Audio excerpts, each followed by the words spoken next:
There is a psalm that soldiers carried into battle, not as a tradition, not as a ritual, as a weapon. The 91st Psalm was written by a man who had been hunted, who had slept in caves while his enemies passed within earshot, who had watched armies form against him from positions where retreat was not possible. And in the middle of all of that, in the arithmetic of certain doom, he wrote these words: "He who dwells in the shelter of the Most High will abide in the shadow of the Almighty. I will say of the Lord, He is my refuge and my fortress, my God in whom I trust." Not "I hope He is," not "I wish He were," I will say.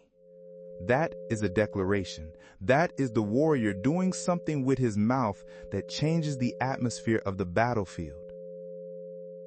I want to talk tonight about what it means to dwell, because Psalm 91 doesn't promise that nothing will fall. It promises something more difficult and more powerful than that. Read it carefully. 1,000 may fall at your side, 10,000 at your right hand, but it will not come near you. It will not come near you. Not because the 1,000 didn't fall, they fell. The 10,000 fell. The scripture doesn't sanitize the battlefield. It puts you in the center of it and says the falling is real and so is your protection. Both are true simultaneously. The question is not whether the storm exists. The question is where you are standing when the storm moves through. Psalm 91 is about location. He who dwells, he who abides, he who says. The warrior who does not dwell there is not covered. The warrior who runs there in panic and leaves when the fear passes is not covered. Dwelling is a daily decision made in advance of the storm. You choose your dwelling place before you need it, not after you run out. Let me show you what the psalm covers. Surely He will save you from the fowler's snare and from the deadly pestilence. He will cover you with His feathers, and under His wings you will find refuge.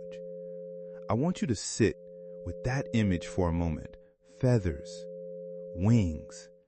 In the middle of a psalm about soldiers and battle lines and 10,000 falling, the metaphor is a bird covering its young.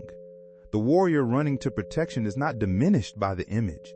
The warrior is tucked under the most powerful covering in the cosmos, and the covering chooses feathers over armor, tenderness over brute force, closeness over distance. This is not the God who stands far off and sends help. This is the God who covers you with His own body, who puts Himself between you and what is hunting you. For He will command His angels concerning you to guard you in all your ways. They will lift you up in their hands so that you will not strike your foot against a stone. The frequency of 528 Hertz is known as the transformation frequency, the frequency of healing at the cellular level, the frequency associated with returning something to its original undamaged design. I want you to notice it is the same frequency playing beneath this voice right now. 528 Hertz is the sound of a cell remembering what it was before the damage. That is exactly what Psalm 91 does to a soul that has been running scared. It says, here is what you were before the fear. Here is your original design. Come back. Because you shall tread on the lion and the cobra. You shall trample the great lion and the serpent. This is not metaphor about actual snakes. The lion and the cobra are the fears you have named and the ones you haven't named yet. The advancing threat with teeth, the slow, invisible poison. Psalm 91 doesn't say you'll avoid the lion's territory. It says you will walk through it and your feet will be on it, not the other way around. That is a different posture than survival. That is dominion. The psalm closes with God speaking directly. Because He loves me, I will rescue him. Because He acknowledges my name, I will protect him. He will call on me, and I will answer him. I will be with him in trouble. I will deliver him and honor him. With long life I will satisfy him and show him my salvation. 7 promises in the final movement. 7 is the number of completion in Hebrew Scripture.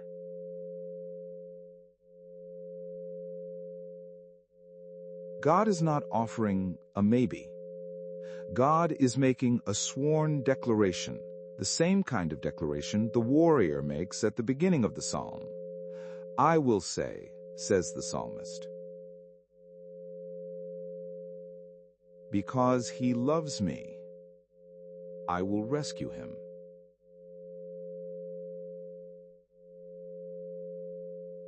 God is not offering a maybe.